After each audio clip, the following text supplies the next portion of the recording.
Hey team, it's Les. It is 5:05 p.m. Pacific time on January 23rd, 2023. Thanks for joining the channel and taking a look at this video. I hope you guys are all doing well out there. There's lots of things happening out in the market, and I wanted to take a minute to step back and zoom out and take a look at a few different charts from a macro perspective so we can get a sense of where we can be potentially heading in 2023. If you've already signed up for the professor's newsletter, make sure to read that on a daily basis. That gives you the tactical ideas of where you need to be looking on a day-to-day and a week-to-week basis.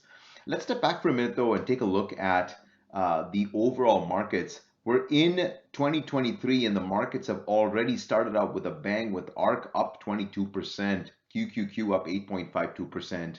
IWM up 7.44% and the S&P 500 at 4.6%. But if you really take this into context over the last year or so, the markets are still well down from their highs. So ARC's got a lot of ground to make up here. So it's not uncommon to see a big rally into the new year, especially now with lots of news about inflation cooling, the Fed looking to pause or potentially pivot, and then eventually earnings coming into the rear view mirror. But let's take a look at a couple of charts now. What does that mean from a overall market perspective? I've got the NYA, which is the NYSE Composite Index, and we can see from here, from the top in 2022, we got a big drop from the bottom from almost 17,364 to a bottom of 13,278, and now we're getting a little bit of a rebound.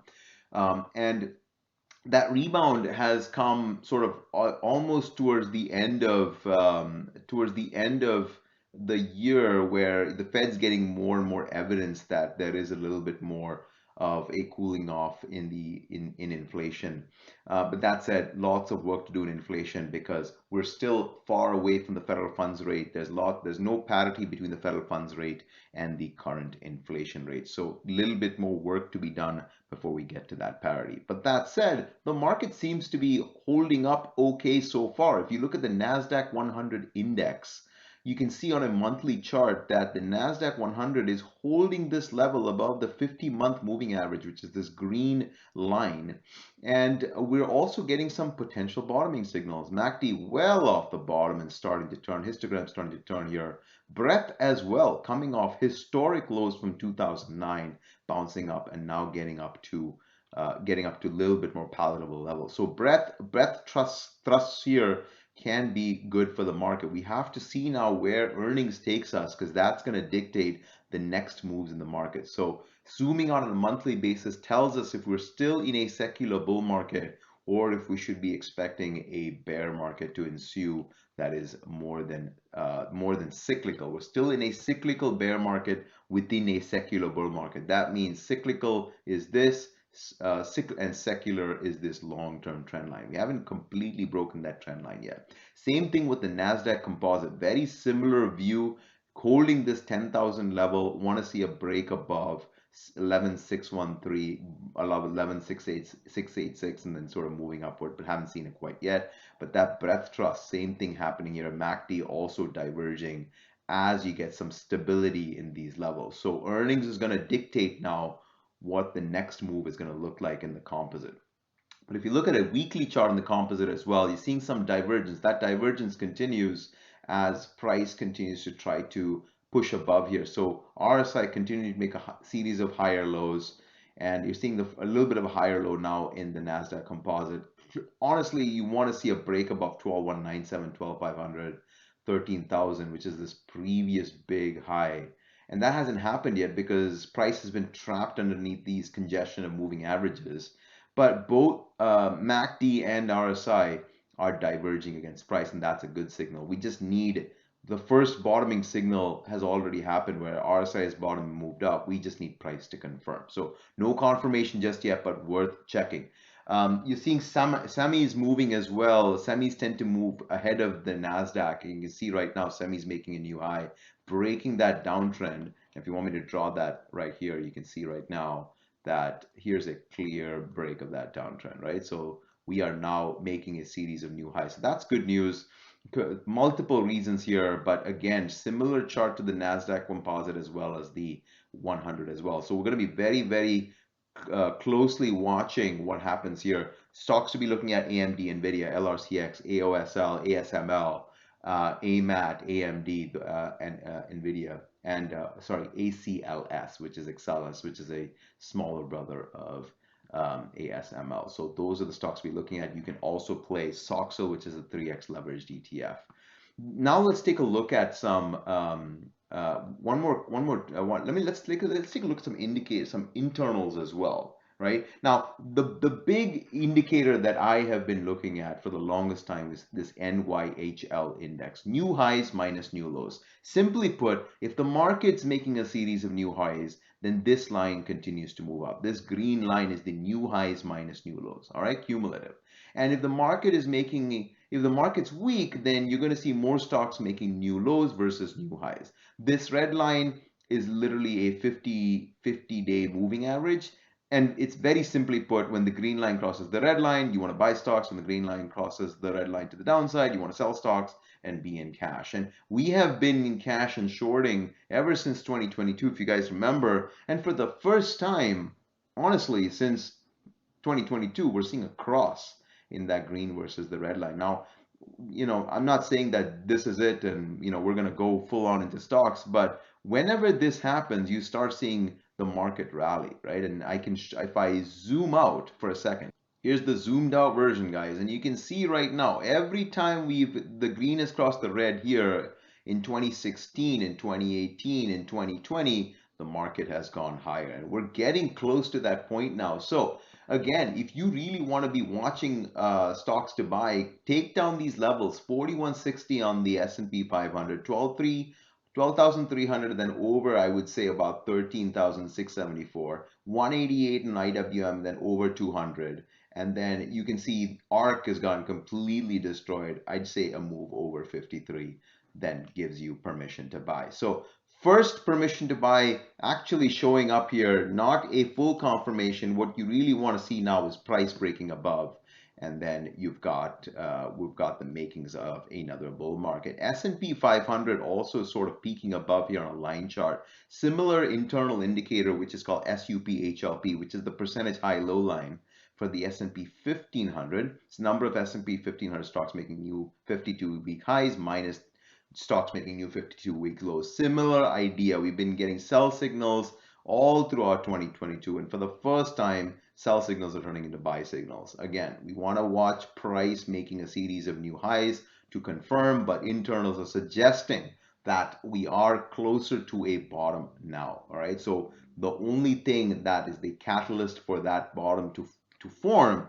is earnings reports and how the market reacts to those earnings reports. You may have already seen, at least in tech, both mid caps as well as big tech, that layoffs are starting. Layoffs might sound bad, but layoffs are good for the bottom line for a lot of companies. And in many cases, they can't fire fast enough to protect their bottom line. All right. So again, think about what the underlying implication is for the company's bottom line and earnings, and how the market's going to react to those earnings. When layoffs are announced, it's a bad thing for the company. It's a great thing for the stock. All right, TNX, which is the 10-year Treasury yield, we're seeing some movement here, well off the highs right now. But as you guys know, if we look at the 2-year Treasury yield, we're going to get, we're still in. This is, if you look at this, if I step back and look at this inversion curve, we're still very, very inverted, this US 10-year to 2-year, which means we're, still in this risk-off period. Usually when this inverted curve happens and continues down, recessions tend to happen in the market, and we are in the, on course or on par for a recession. So there's lots of talk about the market bottoming out once the Fed pivots and once we hit a recession. So we still have to keep that in mind as a counterpoint to any sort of major bear market rally. Let's talk about a couple of additional indicators that tell me that we can be watching for a bottom, and that is relative strength of certain sectors. First is consumer discretionary to consumer staples. If you want to see strength in the market, you want to see consumer discretionary start to make a series of higher highs and higher lows, and that's been the case in 2023. 2023, we've seen XLY to XLP broadly outperform staples but taken into context, they've still got quite a bit of movement to cover ground to cover from the previous highs. All right. So if you want to see consumer discretionary continue to outperform, you want to see this line continue to move up and claw back above that major channel, closer to a bottom than a top. And we're starting to see this wedge action form here. It's a little bit more bullish. Two things you guys need to know. If you want to be checking for strength in consumer staples, you need to watch Amazon stock and Tesla stock. Amazon and Tesla, almost 35 to 40% of XLY. All right. So you see Amazon, Tesla, HD, McDonald's, Nike, and Lowe's. So you want to watch XLY. These are the companies that have to outperform the market, especially these two, because they make up about 40% of the overall index. And so if that's the case, what the hell is Amazon and Tesla doing? If you zoom out on a monthly chart on Amazon, you can see that Amazon has finally hit the bottom of this major box. We thought this was the box, but this is where it really ended up, 55% off the top, and now holding this 100 MA monthly. All right, bottoming signals on MACD. Let's see if if this starts moving over, over 108 and 131, the game is on for Amazon. On a daily chart, the other thing that I like to look at is this relative strength chart, which asks a bunch of questions. Is Amazon over the 50-day moving average? It is. It is over the 10-day moving average as well. Is it being accumulated at the moment? It is. You can see this is trending up. Is it beating the broadline retailer industry? And it is at the moment. It's above this 50-day. Is the broadline retailers above and starting to beat? Yes, just very, very slightly.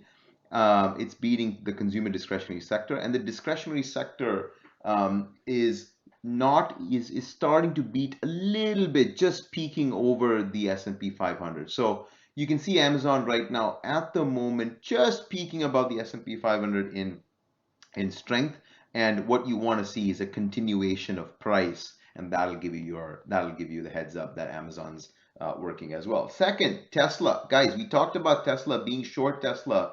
And if you guys remember, I talked about this big head and shoulders 53.3% down. Exact to the penny, we saw a 53.3% down here from this neckline and hit 100 to the spot. And now you're seeing a rebound above this level. We need to see Tesla. There's lots of downside still congestion here that has to break up, especially this downtrending line. So we want to see a move about 160, 180. And like I mentioned to you guys earlier, still 50% above, 50% below buy levels. A lot of people still bag holding and are going to continue to hold the stock. Earnings coming up in 2 days or less. So be aware of that before you buy any more Tesla stock. Earnings are going to dictate movement in the market. All right, on a daily basis, you can see right now the 50 DMA has not been breached yet to the bull side, although you're seeing it approach that. It is being accumulated, is not beating the auto industry, is not beating the consumer discretionary sector. The consumer discretionary sector still barely beating the market. Tesla is still not beating the market. We need this to cross in order to get a bull signal. All right, but we're seeing, at least from a short-term perspective, I talked about this earlier, inverted head and shoulders, breaking above, retesting this neckline, and then going up and actually meeting this 17.7% target. So heading into earnings, we're going to be a little bit more careful. We will trade Tesla post earnings. Do not hold Tesla into earnings. All right. So if we get a move that is bullish, that's going to be good both for Tesla and for XLY.